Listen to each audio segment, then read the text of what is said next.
देखिए, गरीब और अमीर आदमी या सफल या असफल आदमी में अंतर किसका? अवधि का, टाइम पीरियड का अंतर है। गरीब आदमी भी मोटिवेटेड रहेगा, गरीब आदमी भी समर्पित रहता है, असफल आदमी भी त्याग करता है साहब। हर वो लक्षण जो अमीर बनने के और सफल बनने के चाहिए, वो एक असफल और गरीब आदमी में भी होते हैं। लेकिन कब के लिए होते हैं? 1 महीने के लिए, 2 महीने के लिए, 7 दिन के लिए। वो अनुशासित था 7 दिन के लिए, वो डेडिकेटेड था 7 दिनों के लिए। और जो इंसान बड़ा बनता है उसमें यही चीजें लंबे वक्त तक होती हैं। तो सवाल इसका नहीं है कि मुझ में क्वालिटी है या नहीं है, सवाल इसका है कि उन क्वालिटीज को मैं कितने लंबे टाइम तक मेंटेन कर पाया। हर आदमी में ही लक्षण है, सारे लक्षण है बड़ा बनने के, सफल होने के, महान होने के, लेकिन वो लक्षण बहुत कम दिनों तक उसके अंदर रहते हैं, बाद में वो नहीं रह पाते, वो कंटिन्यू नहीं कर पाता। तो अगर आप लंबे टाइम तक किसी भी चीज को कंटिन्यू करेंगे, चाहे वो चैंटिंग हो, चाहे वो कोई भी चीज हो, तो फिर आपको वो राज समझ में आने लगेगा और आप जुड़ जाएंगे उस चीज से, और आप उसको बता नहीं पाएंगे। You won't be able to express it. आप शब्दों में नहीं बता पाएंगे कि वो क्या है, उसकी फीलिंग क्या है, उससे क्या होता है, लेकिन कहीं ना कहीं आप महसूस कर रहे होंगे कि उससे क्या क्या चीजें आपके जीवन में घटित हो रही है।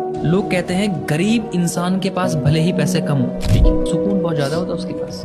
अमीर के पास पैसा बहुत ज्यादा है, साहब सुकून में नहीं है वो। गरीबी सारे दुखों का कारण है। इस जिंदगी में जितने भी दुख हैं वो सब गरीबी के चलते हैं। गरीब आदमी सुकून में रह ही नहीं सकता। जब आप गरीब होते हैं तो आपके पास प्रॉब्लम्स को झेलने की शक्ति नहीं होती। कुछ हो जाए तो आप असहाय हैं, कोई है नहीं जो आपकी मदद करे, और आप खुद की मदद करने के लायक ही नहीं। एक गरीब आदमी का सुकून में रहना, मुझे लगता है ये भ्रम है, ये सच है ही नहीं। हम सब ने कुछ गरीबियां देखी है, हम सब ने कुछ टफ टाइम देखे जब हमारे पास पैसे नहीं।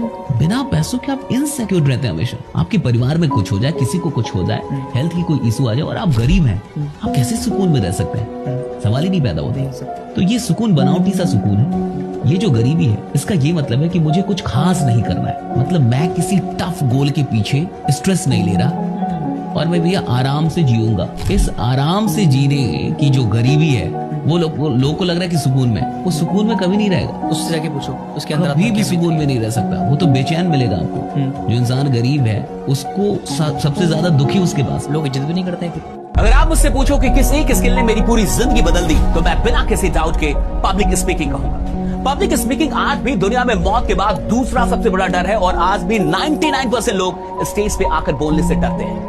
आप चाहे स्टूडेंट हो, जॉब करते हो, बिजनेस करते हो, या फिर सोशल मीडिया पे ग्रो करना चाहते हो, अगर आपकी कम्युनिकेशन स्किल बढ़िया नहीं है तो दूसरे लोग आपसे कहीं ज्यादा आगे निकल जाएंगे, और ये एक कड़वी सच्चाई है। पिछले 10 वर्षों में मैंने अपनी मोटिवेशनल स्पीकिंग से करोड़ों जिंदगियों को प्रभावित किया है, और अब मैं आपको वही प्रूवन सिस्टम देने वाला हूं जिसकी बदौलत गांव का एक लड़का वर्ल्ड क्लास स्पीकर बनकर ग्लोबल स्टेज तक पहुंच गया।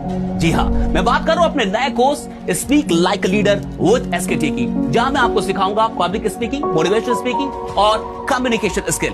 अगर आप सच में सीखना चाहते हो, सीरियस हो, तो कमेंट में स्पीक लिख दो, मैं पर्सनली डीएम में आपको लिंक भेज दूंगा। मिलते हैं जल्दी वेबिनार में। कैसे भगवान जाने कैसे होगा, मुझे नहीं, मेरे को चाहिए, मेरे को यस सर। अभी 17-18 साल में गुकेश जाके विश्व चैंपियन बन गया चेस का। तो जब वो बच्चा था 7 साल 8 साल का, और उसने बोला कि मैं विश्व चैंपियन बनूंगा सबसे कम उम्र का, उसको पता होगा कैसे बनेगा? उसको पता होगा कैसे बनेगा? 7-8 साल के बच्चे को पता होगा कि मैं सबसे कम उम्र का विश्व चैंपियन कैसे बनूंगा? उसको तो नहीं, उसने नहीं कहा विश्वनाथ आनंद हार गए, उसने भी कहा विश्वनाथ आनंद हार गए। उसको खराब लगा कि आज हमारे देश के मेरा आइडियल, जिसको मैं अपना आइडियल मानता हूं, वो हार के गया है। मैं इस हार का बदला लूंगा एक दिन, सबसे कम उम्र का विश्व चैंपियन बन गया ना भैया, 17 बन गया विश्व चैंपियन राइटर। अगर वो सोचता मैं कैसे बनूंगा क्या, तब तो होता ही नहीं। जब आप सपना देखिए तो कैसे को प्रॉब्लम मत बनाइए। कैसे खुदा का काम है, आपका काम है सपने देखना। कैसे खुदा का काम है, वो खुदा सॉल्व करेगा ना उसको, भगवान सॉल्व करेगा उसको। मैं ऐसे ही खुश हूँ। जो इंसान अपने काम से खुश नहीं हो, उसको किसी और की जरूरत है। हंसाओ यार, हंसाओ मुझे, राइट। जो अपने काम में ही खुश है, उसको किसी कपिल शर्मा की जरूरत नहीं है, राइट। आप देखिए इतने लोग आज स्टैंड अप कॉमेडियन और बहुत सारे लोग आज चल रहे हैं। क्यों चल रहे हैं? इतनी कॉमेडी क्यों चाहिए आपको? क्योंकि आप अपने जीवन में खुश नहीं है, आप अपने रिश्तों में खुश नहीं है, आप अपने घर में खुश नहीं है। इंसान अपनी वाइफ से खुश नहीं है, वाइफ अपने हस्बैंड से खुश नहीं है, बच्चे अपने पिता से खुश नहीं है, पिता अपने बच्चों से खुश नहीं है। तो जब आप जीवन में बहुत दुखित रहेंगे तो आप किसी को खोजेंगे कि कोई मिल जाए जो मुझे हंसा दे, ले ले पैसा, मैं टिकट लूंगा किसके लिए, हंसने के लिए, right. So people are paying to laugh. आप जाके वो सब कुछ सुन रहे हैं और सुनने का मकसद क्या है कि मुझे हंसना है, that I want to laugh. और हंसने का मकसद क्या है कि मुझे खुश होना है, क्योंकि जब मैं हंसता हूँ तो मैं बढ़िया महसूस करता हूँ, मैं खुश महसूस करता हूँ। यानी आप अपने जीवन में बहुत दुखित हैं, आप उतने भी खुश नहीं है। अगर आपके अंदर नशा है तो आपको बाहर की बोतलों की जरूरत नहीं पड़ेगी ना। कई लोग कहते हैं कि आप लोग पीते नहीं है सर, राइट। हाँ राइट भैया, तो हम पहले ही नशे में हैं। हम 24 घंटे नशे में हैं। हमें बाहर के नशे की जरूरत नहीं है। जिसके अंदर नशा पैदा हो चुका है उसको बाहर के नशे की क्या जरूरत है। काम का नशा, काम का नशा है उसके पास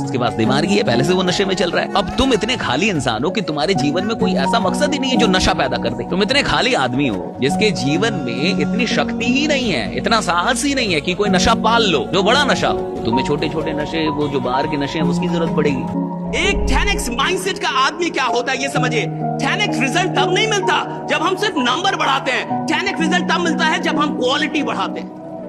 आपके काम करने का स्टैंडर्ड क्या है, आपके काम करने की क्वालिटी क्या है, व्हाट इज द क्वालिटी। सिर्फ नंबर पे फोकस करने से भी 10x रिजल्ट नहीं मिलेगा। आप जैसा काम करते हैं वैसा कोई नहीं करता, आप जिस तरीके से बात करते हैं वैसा कोई नहीं करता, आप जिस तरीके से धंधा, ये that is the main thing कि आप क्वालिटी के बादशाह हैं। यानी आप सिर्फ काम नहीं करते, आप इतनी शिद्दत से काम करते हैं कि वो काम इबादत बन जाती है।